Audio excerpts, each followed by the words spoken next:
Back 5:46 on this Wednesday morning. Every 10 minutes, we check in with KIMT Storm Team 3 meteorologist Sean McAday, and he's tracking some fog for you as you head out the door this morning, right, Sean? Yeah, that fog is quite dense, especially right now closer to parts of North Iowa, particularly Cresco and even into parts of Fillmore County. Basically, if you're south of I-90 or along I-90, this is where we have some fog concerns this morning.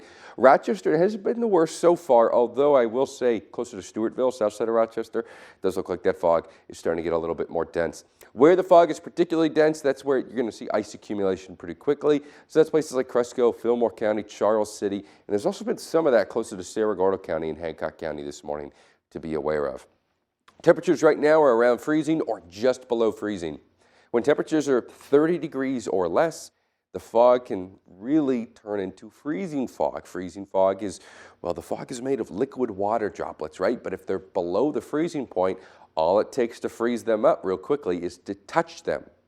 So that fog, the water in that fog, touches things like roads or windshields, trees, and it freezes everything with a glossy surface. That's what we dealt with yesterday morning. There were a number of accidents across parts of the area, unfortunately. And we could be doing with the same thing this morning. Right now, parts of southern Minnesota are reporting some roads closer to the border as partially covered with ice. We're seeing no reports out of North Iowa, although sometimes those maps take a little bit longer to report conditions. Right now, it does look like there's a couple of drops. This is something else we have to watch today. Freezing drizzle. It does look like there's a little bit of that passing through parts of Hancock County right now. That could continue to work through places closer to Clear Lake and maybe Lake Mills and parts of maybe even Worth County over the next hour or two. There's going to be more of these freezing drizzle chances the next 2 days. This plume of moisture is mostly to our south, but at times some kind of wisps of some of this extra moisture and rain, really in the form of a drizzle, could work through parts of our viewing area. So this morning we're tracking some fog. Could be some icy roads mixed in underneath that because this is a freezing fog for some of us. Take it slow, take it easy. Those roads might look wet. They might be actually icy, okay?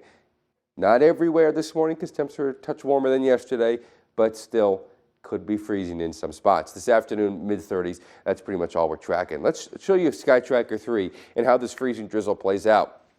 Between now and maybe 10 a.m., the I-35 corridor, even up towards Rochester a little bit, we could be seeing some here and there isolated drizzle drops, but if that's freezing, which it likely would be, then that's going to start to ice things up slowly but surely throughout the day.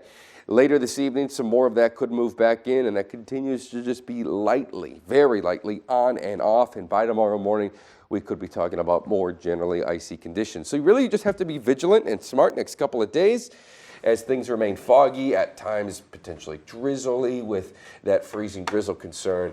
And if roads look wet, especially today and tomorrow, keep in mind they could be icy. Just take it slow. You'll be all right. It's not, we're not tracking a big ice storm or anything. It's nothing like that. But